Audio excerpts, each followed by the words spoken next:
That's when I fell apart. Right. That's my crisis. You know. And at that point, you took on the role of what you're doing now? Yeah, primary care. No, primary care for my dad. Right. And then he died. He coughed up his own lung.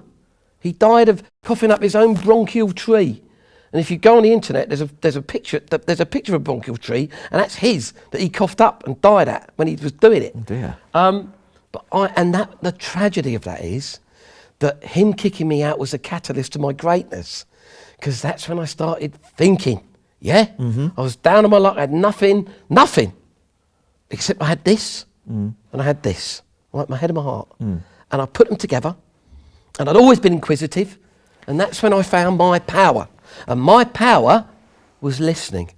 My power was, I was still drinking, right? But I'd go into pubs and I'd ask people questions. Okay, yeah. so when was it that you realised that you had a gift for inspiring others and helping them to reach their ultimate goals? I think it was after maybe 2 or 3 days of being kicked out from the house. I was asking people questions. First one's obvious, like, can I stay tonight? Yeah, and people couldn't fit me in. There was just wasn't room and all that. So spent a couple of nights sleeping rough, which was like hell. Like, I was homeless. I didn't have anywhere to live. Do you understand me? 2 whole nights. Yeah. Must have been very frightening. It was terrifying, and it was cold, very nippy. And I sat in a pub and I was chatting to this person who bought me half a lager out of the kindness of their heart, and I started asking questions about them. And I started letting them answer. And it turned out that person was a local councillor, yeah, in the Haringey area, right, who went on to have quite a staggering political career. And that's how I made the stepping stones into the corridors of power.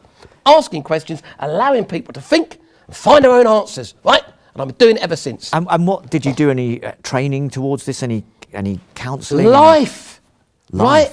Life trained me, right? I'm up to here in like degrees from the University of fucking hell. It's a last. Oh shit! Hang on. Sorry. Oh. Ankler. How are you? Yeah, guten Tag. Yeah. Oh, can we speak in English now? Yeah. What are you laughing for? Is she? Yeah. Listen, can you do me a little favour actually? Because I know, yeah. You know this whole backstop thing, yeah? Is there any wiggle room on that? Just a little, because she's having a hard time, yeah. We want to get it across the line, don't we? Yeah. Have a think. Okay. Yeah, I'll feed the same pet. Yeah, yeah, bye. Perfect. So, Danny, let me ask you, are people always ready and willing to take your advice? Practically never, right? In the first instance, they go, that's bullshit, Danny, that's shit. And I say, well, hang on a minute. All I did was ask a question, and you're saying what you said was shit. So I actually agree with what you said, that it's shit, because that's what you think. So you've got to change your thinking. And then they do. They get it, they turn their thinking around, and then they become, as I have become. You know what I'm saying? Yeah. Tell me, I'm just fascinated by this. Tell me a little bit about nomenclature erraticus. Oh, fucking hell. Because, yeah. And sorry, I swore. I should be swearing. How it affects you on a day-to-day basis. Nomenclature erraticus, right? Let's be honest about it. Now, it's either Duncan or it's Gregory. I don't know which. It's Gregory Duncan. It's Gregory fucking Duncan. You know what? No, it's just Gregory Duncan. Gregory Duncan? No, Gregory fucking Duncan. All right. If Gregory that's all right. Duncan. That's you. That's me. You want to know about nomenclature erraticus? Indeed. Right. It's an affliction I discovered a number of years ago because I couldn't remember anyone's name, like ever. Like, if I'm under pressure, the name just goes. It just flies from me. And it was such a, like, I started making money, yeah, like serious money, but this problem, it's still there, nomenclature erraticus. I'd be introduced to like really important people, I couldn't remember. So, what I did was I decided to take some of the money, yeah, the finance, the rewards for my brilliance, if you don't mind my saying, And I invested it in myself because I was going to doctor after doctor after doctor on the NHS, and they were all saying to me, Danny, there's nothing wrong with you. You just can't remember people's names. You've got to concentrate. And I said, that's bullshit. There's got to be an answer. So when were you diagnosed? Well, I went to a doctor who will have to remain nameless, and I went to him and I saw him, and he said this. I mean, I paid him a lot of money. Don't get me wrong, and he said the same thing. He said, "There's nothing wrong." I said, "I've paid you £3,000. I want a diagnosis," and he literally just went, "Non clementia eradicus. Non clementia, name or title, eradicus to flee. That is what you've got, and that is what I have. And I suffer from it to this day. But it's good to have the diagnosis, Gregory." It's interesting because when I look it up online, I can't actually find any reference to it as a known affliction. Yeah, really. So are you the only person who has it? Probably unique in it, you see. Really? Yeah. Do you know what? Fucking hell. I helped him discover the condition. I Yeah. did. I might be like, patient number one. You know when there's a plague and they look for like patient number one? Yeah. That's me. Do you think maybe your thousands of pounds helped fund his research? Probably. I certainly hope it did. And if there's anyone out there, right, suffering, if I can just look down the bottle for a moment, suffering from non-clementia eradicus, there is help. Let me ask you a slightly flippant question. Oh, he's going to be flippant now, is he? Do I get to keep my clothes on?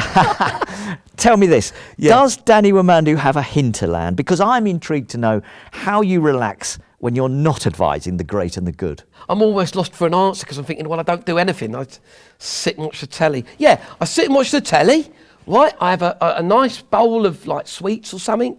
I'm not one of these people, right? Because there's all these like fucking gurus who say, it's got to be an holistic like approach to everything. Not for me, mate, actually. When I relax, I watch the telly. I might have some crisps, some beer, Stella, right? So drink of choice.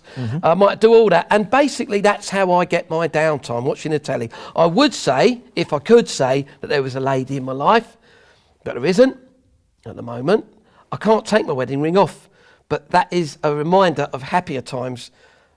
And I'm looking now to find love, because I know somewhere out there, and that's a very exciting thought for me, is that there's a lady looking for me, and I'm here, I'm ready, and she's out there, but she's just got to find me. So, Right. 07973, I'm only kidding, it's a joke, but all my contact details are on the website. Let me ask you another question then. Yeah, that's why you're here. Given that you work inspiring others, Yeah. tell me, who are your inspirations in life and why? Okay. Me mum, me dad. You.